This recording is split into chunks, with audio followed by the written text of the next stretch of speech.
The smoke rose from New York's broken towers like black fingers reaching toward the stars. Ambassador Chen Wei stood on what remained of the United Nations building, her diplomatic uniform torn and covered in dust. Behind her, the city burned. The same fires that consumed every major human settlement across Earth painted the sky in shades of orange and red. Chen looked up at the alien ships hovering in the atmosphere. 12 different species made up the hegemony fleet. For 30 years she had tried to talk to them. 30 years of peace offers, trade agreements, and surrender terms. They had ignored every single one. Final transmission beginning, her aide whispered. The young man's hands shook as he activated the communications array. This would be humanity's last message to the galaxy.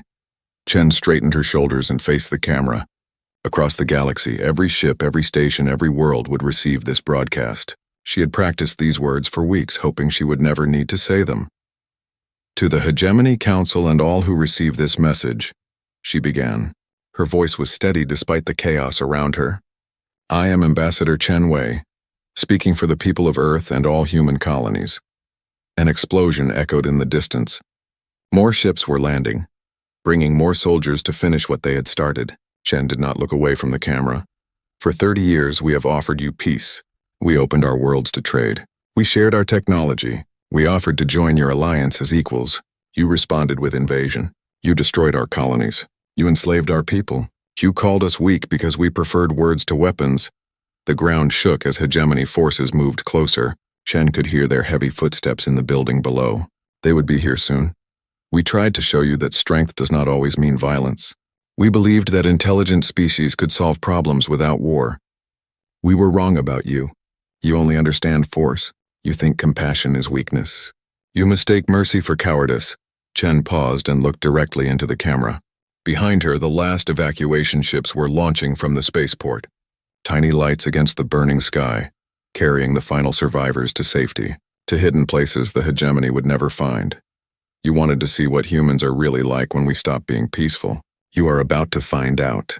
We tried peace. You would not listen. Now you will meet the other side of humanity. The door behind her exploded inward. Hegemony soldiers poured into the room, their weapons raised. Chen did not turn around. She kept speaking to the camera. To any species watching this transmission, learn from our mistake. The hegemony only respects strength. They will take everything you offer and demand more. They will see your kindness as weakness and use it against you. A soldier barked something in his alien language. Chen heard the charging whine of energy weapons behind her. She had seconds left. To the human survivors scattered across the galaxy, remember who we were before this day. Remember that we chose peace first. But also remember that sometimes evil forces you to become something else. Sometimes you have to fight monsters by becoming something they fear more. The soldier shouted again. Chen could feel the heat from his weapon on her back. To the Hegemony Council, you have won this battle. Earth will fall today. But you have made a terrible mistake. You thought the humans you met were all of us. You were wrong. The diplomats, the farmers, the scientists, the teachers, they were our hope for a better future. But we always had another side. A darker side. The side we kept hidden because we wanted to be better than our ancestors. Red targeting lasers danced across the walls. Chen smiled sadly at the camera. You are about to meet the humans we tried not to be. The ones we kept sleeping in the dark places between the stars. The ones we hoped we would never need. They have been waiting for this day. Waiting for the signal that peace has failed. Waiting for permission to do what they were made to do. The soldier spoke in broken English now. Stop talking or we kill you. Chen laughed. You are going to kill me anyway. But that is fine. My death will be the signal they are waiting for. When this transmission ends, they will wake up. And then you will learn why humanity survived every war, every disaster, every enemy we ever faced. She looked into the camera one last time. Somewhere out there, her brother Marcus was watching. Admiral Morrison was watching. General Hayes was watching. All of them asleep in their ships waiting for this moment. We gave you every chance to be our friends. We offered you our best qualities. Our creativity, our hope, our desire to build instead of destroy. You threw it all away. You chose to be our enemies. Now you will meet the worst parts of human nature. The parts we evolved in millions of years of war and death. The parts we tried to leave behind. The energy weapons hummed louder. Chen closed her eyes. We tried peace. Now you get war. Real war. Human war. And we are very, very good at it. The transmission cut off as the weapons fired. Ambassador Chen Wei, humanity's greatest diplomat, died as she had lived, trying to save her people. But her death was not an ending. It was a beginning. Across the galaxy, hidden ships received the signal. In secret bases built over centuries, automated systems came online. In the cold sleep chambers scattered throughout space, military commanders who had been waiting for decades began to wake up. The hegemony had destroyed peaceful humanity. They celebrated as Earth burned. They thought they had won a great victory. They had eliminated the human problem forever. They were wrong. The humans they had fought were the ones who built schools and hospitals, the ones who preferred books to bullets, the ones who chose to create instead of destroy. Those humans were dead now, burned with their cities and their dreams of peace. But other humans were waking up. Humans who had been trained for war since childhood. Humans who studied death the way others studied art. Humans who had been kept in the darkness for good reason. Admiral Morrison opened her eyes in her sleep chamber aboard the battleship, humanity's wrath. Around her, 50 other ships powered up their weapon systems. They had been drifting in space for 20 years, waiting for this signal. General Hayes activated his command center on the moon base that officially did not exist. His soldiers had been in training for 30 years, learning everything about every hegemony species, their weaknesses, their fears, how to kill them. And in the deepest part of space, Marcus Chen, the ambassador's brother who had been reported dead 50 years ago, stood on the bridge of a ship so large it could destroy entire star systems. He watched his sister die on the recorded transmission. Then he smiled. "Signal all Ghost Fleet units," he ordered. "Phase 1 is complete. Begin Phase 2. Show them what humans really look like when we stop pretending to be civilized." The hegemony had wanted to see monsters. They were about to get their wish. 6 months after Earth burned, the hegemony thought they had won the greatest victory in galactic history. The human problem was solved. Their colonies were empty ruins. Their ships were scrap metal floating in space. Their home world was a dead rock circling a yellow star. Commander Vex of the Kethvar warrior caste stood on the bridge of his battleship, watching his crew celebrate. They had just finished dividing human territory among the 12 hegemony species. Rich worlds with good soil and clean water, mining systems full of rare metals, strategic positions perfect for military bases. "The humans made it easy for us," Vex told his officers. "They were weak. They talked too much and fought too little. They deserved to die." His communications officer looked up from her station. "Sir, we are receiving a distress call from Kepler Station. They say unknown ships are attacking." Vex laughed. "Probably pirates thinking they can steal human technology. Send the patrol squadron to deal with them." 3 hours later, the patrol squadron was gone. No wreckage.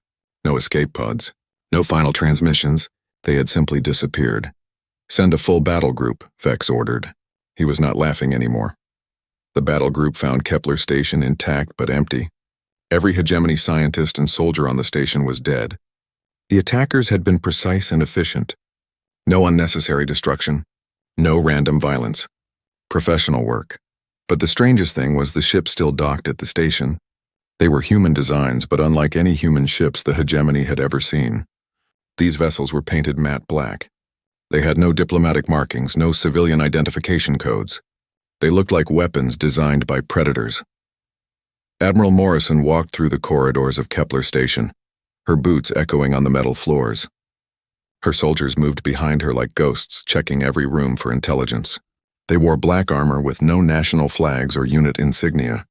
Their faces were hidden behind tactical masks. Morrison stopped at the station's main laboratory. The hegemony had been studying captured human technology here, trying to understand how to use it. Now the lab was empty except for bodies and broken equipment. "Status report," Morrison said into her communicator. "All hegemony personnel eliminated," came the reply. "No survivors. No witnesses. Research data destroyed. We found detailed files on human technology and biology. They were planning to use our own inventions against human survivors." Morrison nodded. The hegemony had made another mistake. They thought the technology they captured from peaceful human colonies was all humans could build. They had no idea what military technology looked like. "Begin Phase 2 transmissions," Morrison ordered. Across hegemony space, every ship and station received the same message. The transmission showed Morrison standing in Kepler Station's command center. Behind her, hegemony bodies were stacked like firewood. To the Hegemony Council, Morrison began. Her voice was calm and professional, like a teacher explaining a simple lesson. I am Admiral Sarah Morrison of the Human Ghost Fleet. You killed our diplomats, so you will deal with our soldiers instead. She gestured to the bodies behind her. You have been studying the technology from our peaceful colonies. You thought you understood human capabilities. You were wrong. The humans you destroyed were farmers and scientists and teachers. We are something else entirely. Morrison pulled out a data pad and read from it. Kepler Station personnel, 437 hegemony citizens. Military value minimal. Scientific value minimal. Threat to human survivors eliminated. Time required for operation 6 hours. Human casualties 0. She looked directly into the camera. You wanted to see what humans are really like. These bodies are your first lesson. We are not the species you fought before. We are not interested in peace talks or surrender negotiations. We are not going to warn you before we attack. We are not going to show mercy to prisoners. Morrison dropped the data pad and stepped closer to the camera. You made us this way. For 30 years, our diplomats begged you to stop killing our people. You laughed at them. You called us weak. You said we were cowards because we preferred words to weapons. You taught us that mercy is weakness. She smiled, but there was no warmth in it. Lesson learned. From now on, every interaction between humans and the hegemony will be a military action. You will not receive warnings. You will not receive quarter. You will not receive burials. Morrison turned and walked toward the camera until her face filled the screen. Phase 1 was reconnaissance. We wanted to see how you fight when you think you are safe. Phase 2 begins now. We are going to show you how humans fight when we stop pretending to be civilized. The transmission ended. Across hegemony space, military commanders looked at each other with growing fear. This was not the species they had destroyed 6 months ago. These humans moved like professional killers. They spoke like machines designed for war. On the bridge of his battleship, Commander Vex stared at the blank screen. Send a message to High Command, he ordered. Tell them the humans are not extinct. Tell them something else survived. Something worse. But High Command was already getting reports from across their territory. Human ships were appearing everywhere, hitting targets with surgical precision. Military bases, research stations, supply depots, communication arrays. Always the same pattern. Fast, efficient, deadly. The strangest part was that these humans never tried to capture territory. They would destroy a target completely, then disappear before reinforcements arrived. They seemed to know exactly where hegemony forces would be and how long it would take for help to come. General Hayes monitored the operations from his secret base on Luna. The moon had been declared destroyed along with Earth, but the base was hidden deep underground. For 30 years, his intelligence teams had been mapping every hegemony installation, learning their patrol schedules, identifying their weaknesses. First wave reports, an aide announced. 47 targets eliminated across 12 star systems. Enemy response time exactly as predicted. No human casualties, Hayes nodded. The hegemony had made this easy by being predictable. They followed the same tactical patterns they had used for centuries. They relied on the same technology. They made the same mistakes over and over. Begin second wave operations, Hayes ordered. Target their supply lines this time. Let them know we have been watching everything they do. The hegemony was about to learn that the humans they destroyed had been protecting them from something much worse. The peaceful humans had been a shield, holding back the darker parts of human nature. Now that shield was gone. Admiral Morrison returned to her flagship and looked out at the stars. Somewhere out there, Marcus Chen was preparing the final phase of their plan, the phase that would teach the hegemony what total war really meant. The humans had tried peace for 30 years.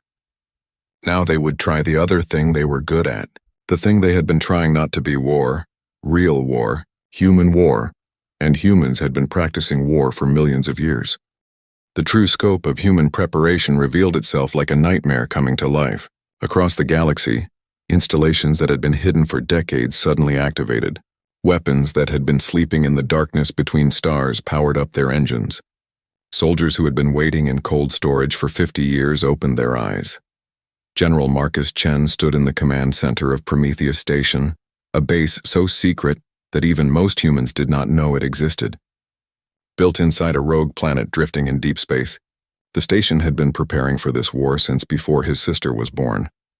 Status report on Ghost Fleet activation, Marcus ordered. 97% of assets now online, his aide replied.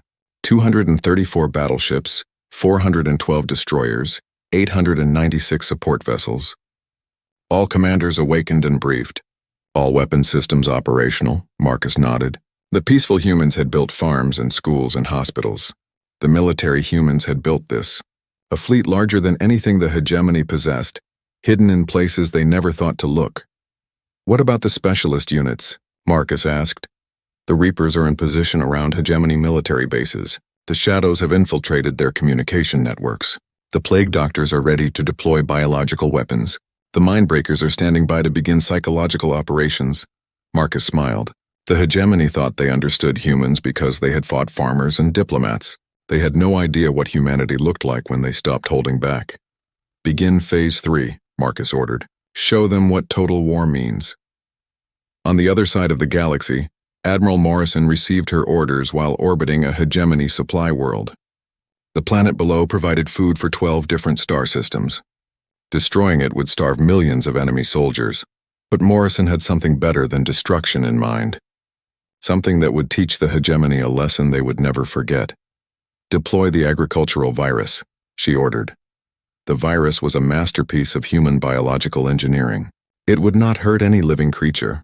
Instead, it would target the specific crops that hegemony species needed to survive. Within weeks, every farm on the planet would be producing food that looked normal, but contained no nutrition. The hegemony would starve slowly, watching their bodies waste away while their stomachs felt full. It was cruel.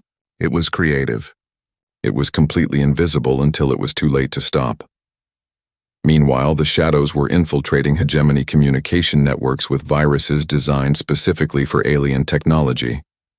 These programs did not just destroy data. They learned. They adapted.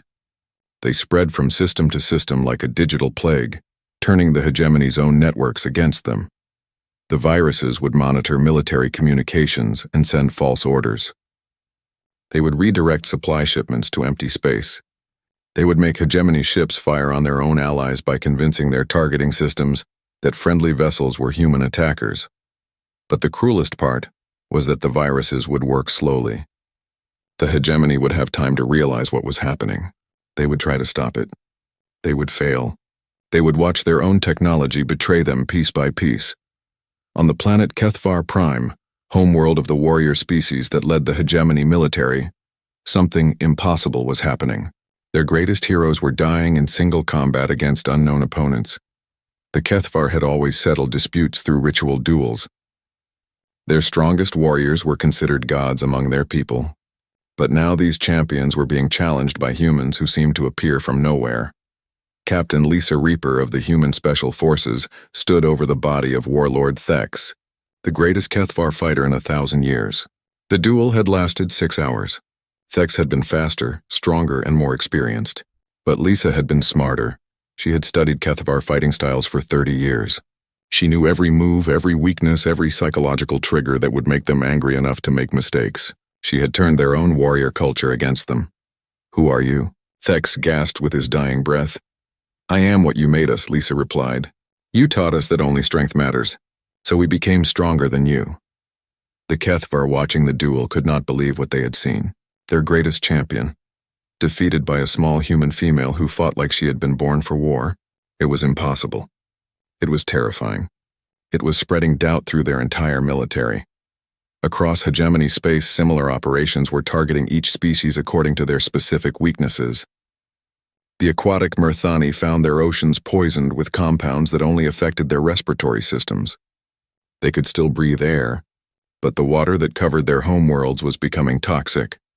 The hive-minded Zephyrians discovered that humans had developed electromagnetic weapons that could sever their collective consciousness. Individual Zephyrians trapped without the comfort of their mental links went insane within days. The plant-like Verdani watched their forests burn with fires that only consumed their species of tree while leaving other plants untouched. Their cities, grown from living wood, collapsed into ash while human fires raged around them.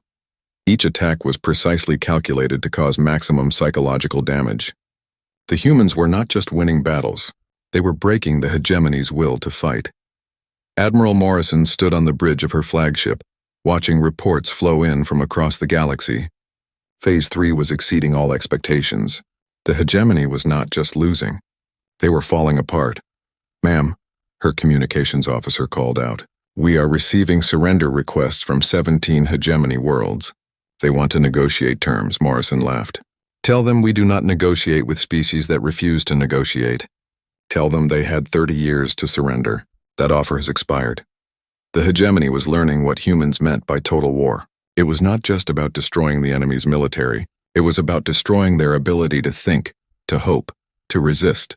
It was about making them understand that continuing to fight was worse than death. But the most terrible revelation was still coming. The operations so far had been conducted by human military units, professional soldiers doing a professional job. The hegemony was about to meet something much worse. Deep in the spaces between stars, Marcus Chen was preparing to unleash humanity's final weapon. Not a device or a ship or a virus, something far more dangerous. The part of human nature that had allowed them to survive every extinction event, every predator, every disaster their planet had thrown at them. The part that had let them climb to the top of the food chain and stay there for millions of years. The part that had no limits, no mercy, no conscience when it came to protecting their own. Marcus opened a communication channel to every human ship in the galaxy. "All units, prepare for Phase 4. It is time to show them what we really look like when someone kills our children." The hegemony had wanted to see monsters. They had complained that humans were too peaceful, too weak, too civilized. They had forced humanity to become something else. Now they were going to meet the thing they had created, and they were going to wish they had accepted that first peace treaty 30 years ago. Phase 4 began with silence. For 3 days, human attacks stopped completely. No ships appeared on hegemony sensors. No communication viruses spread through their networks. No biological weapons poisoned their worlds. The enemy had simply vanished. High Commander Zek of the Hegemony Council stood in the war room on their capital world, staring at tactical displays that showed nothing. His advisors whispered among themselves, trying to understand what the humans were planning. "Perhaps they are retreating," suggested General Vorth of the Kethvar. "Our losses have been acceptable. Their terrorism campaign cannot continue forever." "No," Zek replied, his 4 eyes focused on the empty displays. "This feels wrong. They are preparing something. Something final." He was right. Across the galaxy, human forces were moving into position for operations unlike anything the hegemony had seen. This would not be surgical strikes or psychological warfare. This would be extinction. Admiral Morrison floated in space near the Murthani home system, watching the blue-green worlds that housed billions of aquatic beings. Her fleet had been positioned here for weeks waiting for final orders. Now those orders had come. "Deploy the nanophage," Morrison commanded. The nanophage was humanity's most terrible creation, microscopic machines that could be programmed to target specific genetic sequences. They would spread through water systems like living poison, seeking out Murthani DNA and replacing it with something else. Something that could not survive. The Murthani would not die quickly. The nanophage would work slowly, changing their cellular structure bit by bit. They would have time to understand what was happening. Time to watch their children transform into something that was no longer alive. Time to beg for mercy that would never come. On the other side of the galaxy, Captain Reaper was preparing something equally horrific for the Kethvar. Their warrior culture valued honor above life. They would rather die than be dishonored. So Reaper was going to give them something worse than death. The humans had developed a nerve agent that would not kill Kethvar warriors. Instead, it would paralyze them completely while leaving their minds intact. They would be conscious but unable to move, speak, or fight. For a species that defined itself through combat, it was a fate worse than extinction. "Begin atmospheric seeding of Kethvar Prime," Reaper ordered. Her ships released clouds of invisible gas that would settle into the planet's air supply. Within hours, every Kethvar on the planet would be trapped in their own bodies, aware but helpless. The Verdani faced their own personalized nightmare. Human bioengineers had created a fungus that would consume their plant-like bodies from the inside. The infection would spread through their root networks, connecting every Verdani on their homeworlds in a web of shared agony. They would feel each other dying, unable to disconnect from the collective pain. But perhaps the cruelest fate was reserved for the Zephyrians. The hive-minded species relied on their mental connections for sanity. Humans had developed a way to sever those connections permanently, while keeping the Zephyrians alive. They would be conscious but completely alone in their own minds for the first time in their species' history. The isolation would drive them insane within days. But the humans had also developed drugs to prevent suicide, keeping the Zephyrians alive to experience their madness for decades. Each weapon had been designed specifically for maximum suffering. The humans were not just killing their enemies. They were making them experience every form of horror their species could imagine.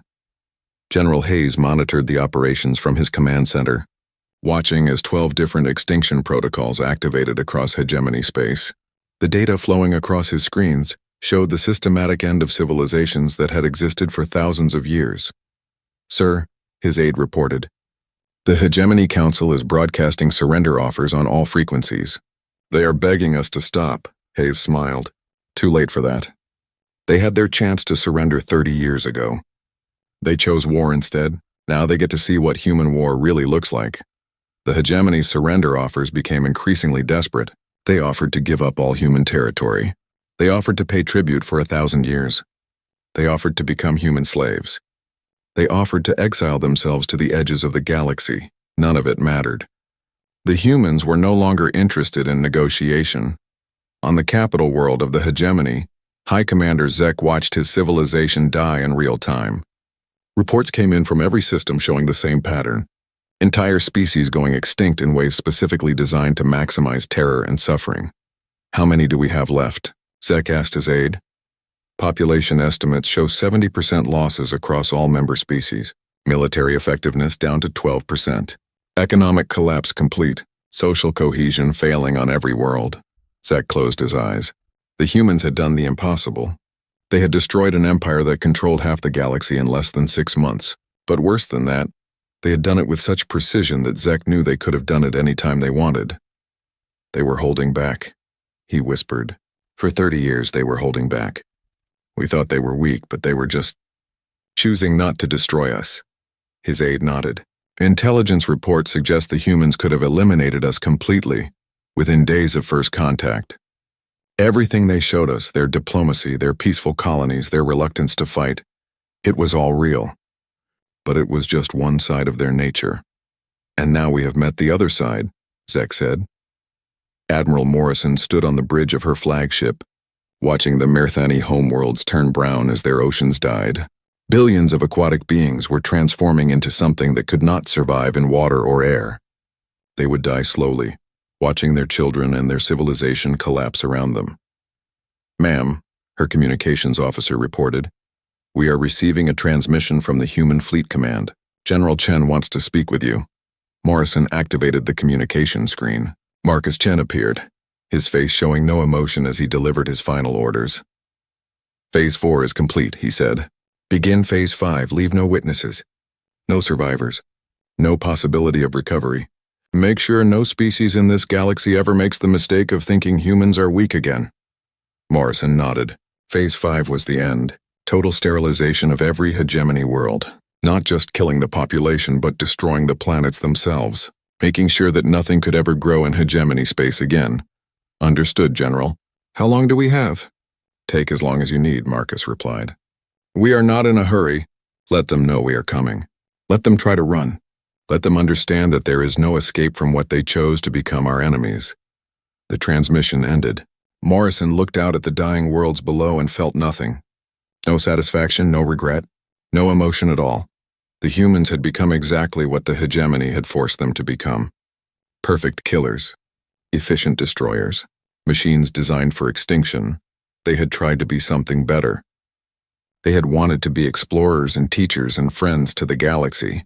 But the hegemony had taught them that the universe only respected strength. So they had become stronger than anyone imagined possible. And now 12 species were paying the price for that lesson. The end came not with a massive fleet, but with a single ship. High Commander Zek stood on the observation deck of the hegemony's last stronghold, watching the small human vessel approach their capital world. Around him, the final remnants of 12 once mighty civilizations waited for death, Less than 1 million beings remained from populations that had once numbered in the trillions. The ship was not a warship. It bore diplomatic markings and transmitted peaceful intentions. After everything the humans had done, they were sending a diplomat. "Sir," his aide whispered, "the ship is requesting permission to land. They say they have a message from the human leadership." Zek laughed bitterly. "Let them come." "What more can they do to us?" The ship landed in the capital city's central plaza. The doors opened, and a figure stepped out that made Zek's blood freeze. It was Ambassador Chen Wei, the human diplomat whose death had started this war. But she was different now, scarred, changed. Her eyes held depths of pain that had not been there before. Chen walked through the empty streets of the capital, her footsteps echoing off abandoned buildings. The few surviving hegemony citizens who saw her fled in terror. They had seen what her people could do. They knew she represented something more terrible than any weapon. She entered the government building and made her way to the council chambers. The last 12 representatives of the hegemony species sat around a table waiting for her. They looked like broken dolls, their spirits crushed by months of systematic extermination. "High Commander Zek," Chen said, taking a seat at the table. "You look surprised to see me." "You died," Zek whispered. "We watched you die on Earth. The transmission showed your execution." Chen smiled sadly. "I survived. Barely.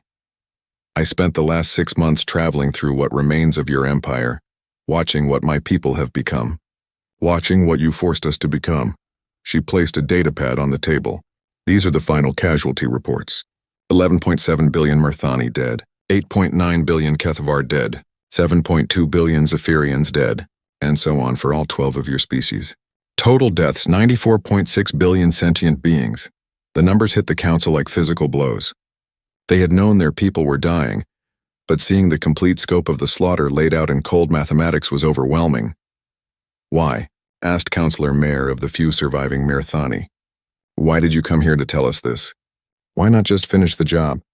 Chen leaned forward. "Because I want you to understand something. This war could have ended differently. Every single one of those deaths could have been prevented. All you had to do was accept peace when we offered it." She activated a holographic display that showed the timeline of human hegemony relations. 30 years ago, we sent our first peace treaty. You rejected it. 28 years ago, we offered trade agreements. You destroyed our merchant ships. 25 years ago, we proposed joint colonies. You enslaved our settlers. The display showed dozens of peace offers, all rejected. Hundreds of attempts at negotiation, all ignored. Thousands of human deaths that could have been prevented. "We tried everything," Chen continued. "We offered you our technology, our friendship, our loyalty. We begged you to stop killing our people. We surrendered unconditionally 3 times. You laughed at us. You called us weak. You said we deserved to die because we would not fight back." Chen stood and walked to the window, looking out at the dead city below. "So we stopped trying to be what you would not let us be. We became what you forced us to become, and now you see the result. But you won," Zek said desperately. "You destroyed us. It is over. What more do you want?" Chen turned back to face the council. "I want you to make a choice. The same choice you refused to give us." She placed another device on the table. It looked like a simple communicator, but the council knew it was something else. Something final. "This device will transmit a message to every remaining ship in the human fleet," Chen explained. "I can send one of 2 signals. The first signal will order our forces to stand down. The war will end. Your surviving populations will be allowed to live under human supervision. You will never threaten anyone again, but you will survive." "And the second signal?" Zek asked, though he already knew the answer. "Total extinction. Every planet where your species ever lived will be sterilized. Every space station, every ship, every settlement will be destroyed. Your languages will be forgotten. Your cultures will disappear. Your species will become nothing more than entries in human history books." Chen sat down again, her hand resting on the device. 30 years ago, we gave you this same choice. Peace or war. Coexistence or destruction. You chose war. Now I am giving you one last chance to choose differently. The council members looked at each other in despair. After everything that had happened, the humans were still offering them a choice. Even now, at the end of everything, they were trying to find a way to avoid complete genocide. "Why?" Councillor Mayer asked again. "After what we did to your people, why are you offering us mercy?" Chen's expression grew distant. Because if we kill all of you, we become exactly what you said we were. Monsters. And some part of me still remembers who we used to be before you taught us to be killers.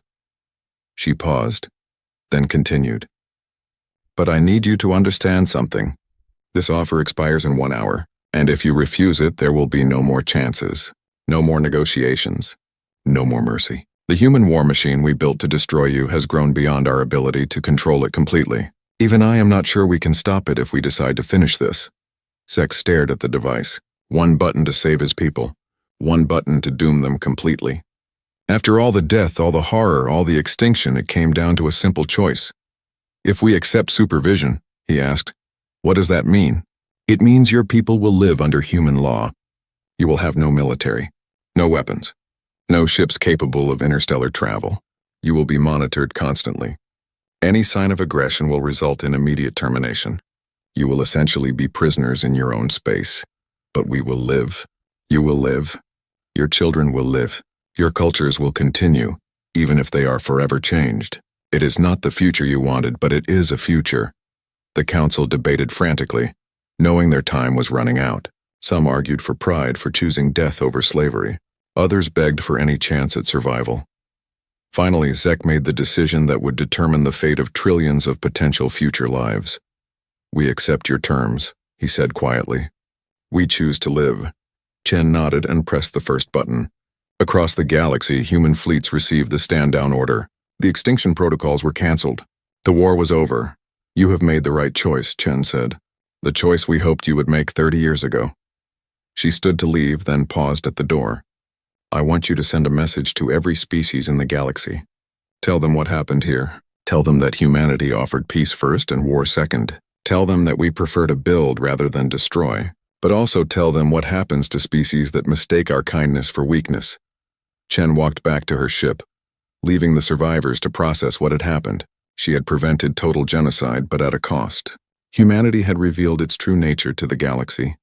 They were no longer the peaceful explorers they had once been. They were something harder, something more dangerous. As her ship lifted off, Chen recorded one final message to be broadcast across the galaxy. To all species who received this transmission, I am Ambassador Chen Wei of Earth. 6 months ago, the hegemony destroyed my homeworld because they believed humans were too weak to defend themselves. Today, the hegemony has ceased to exist as a military power. She paused, looking out at the stars. We tried peace.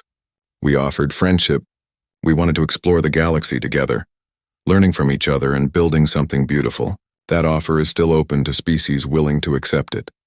But to those who choose war, who see kindness as weakness, who believe that might makes right, remember what happened here. Remember that humanity's greatest strength is not our weapons or our ships or our strategies. Our greatest strength is that we choose peace first. And when peace fails, we are very, very good at the alternative. The transmission ended. Across the galaxy, countless species received the message and made their own choices about how to approach the humans they had once dismissed as harmless. Most chose peace. They had seen what happened to those who chose war. But in the depths of space, human fleets continued their patrols, keeping watch over a galaxy that now understood what they were really capable of when pushed too far. The humans had tried peace. When that failed, they had shown the galaxy the other side of their nature. Now everyone knew that both sides existed, and everyone could choose which one they wanted to meet.